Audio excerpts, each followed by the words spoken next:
Assalamu alaikum, I'm Aisha and you're watching Samaa News. Here are today's headlines.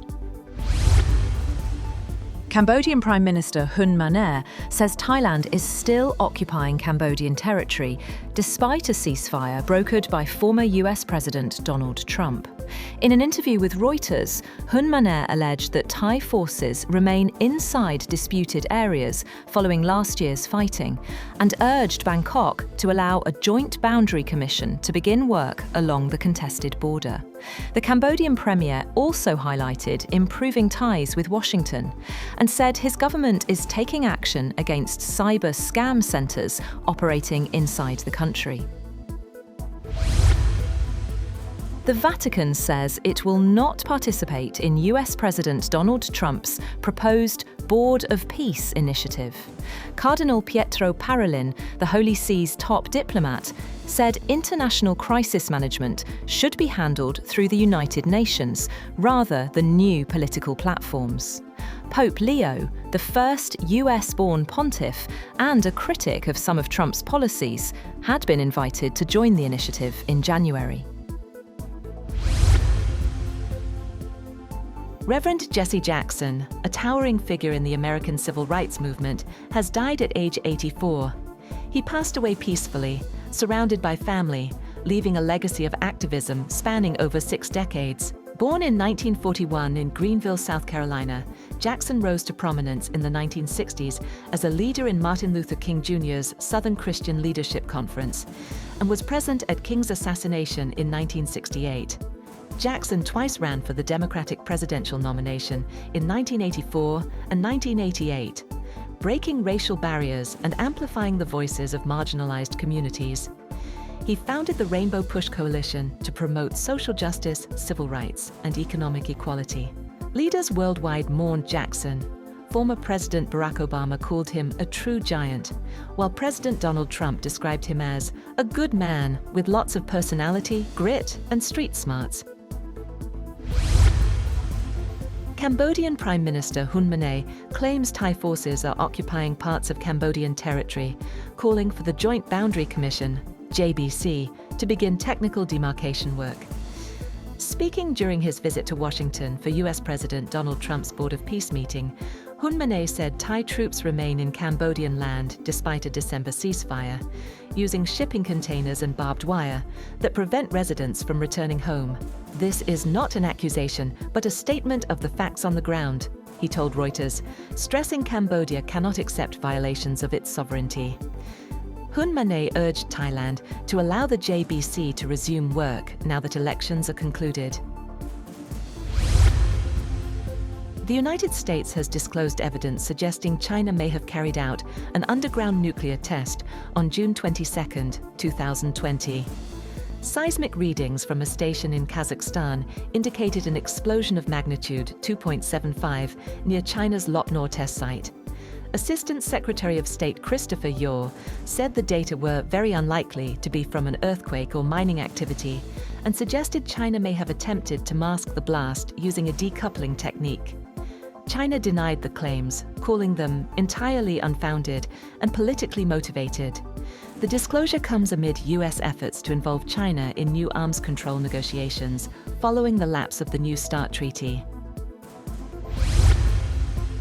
Iran's Foreign Minister, Abbas Araghchi, says Tehran and Washington have agreed on a set of guiding principles during indirect nuclear talks in Geneva. He described the discussions as more constructive than the previous round, but said a final deal remains distant. Both sides will now work on draft texts before deciding on the next round, as US President Donald Trump continues to warn of consequences if no agreement is reached. Earlier, Iran's foreign ministry said Tehran had conveyed its position on nuclear limits, sanctions relief, and a possible framework for agreement, and progress depends on Washington avoiding unrealistic demands. Also, Iranian state media reported that parts of the strategic Strait of Hormuz would remain close as the Revolutionary Guards conduct military drills. Tehran previously warned it could shut the vital waterway if attacked, a route that carries about a fifth of global oil supplies. Meanwhile, US President Donald Trump has said that he will be involved indirectly in high-stakes talks between Iran and the US over Tehran's nuclear program, adding he believed Tehran wanted to make a deal. Trump told reporters aboard Air Force One that these talks will be very important.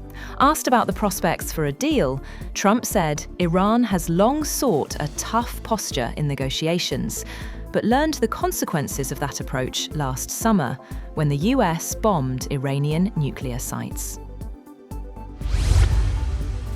The foreign ministers of 8 Islamic countries, including Pakistan, have strongly condemned Israel's decision to designate lands in the occupied West Bank as so-called state land. In a joint statement, the ministers described the move as a serious violation of international law and a dangerous escalation that threatens the prospects of a two-state solution. The joint statement was issued by the foreign ministers of Pakistan, Egypt, Jordan, the United Arab Emirates, Indonesia, Turkey, Saudi Arabia, and Qatar.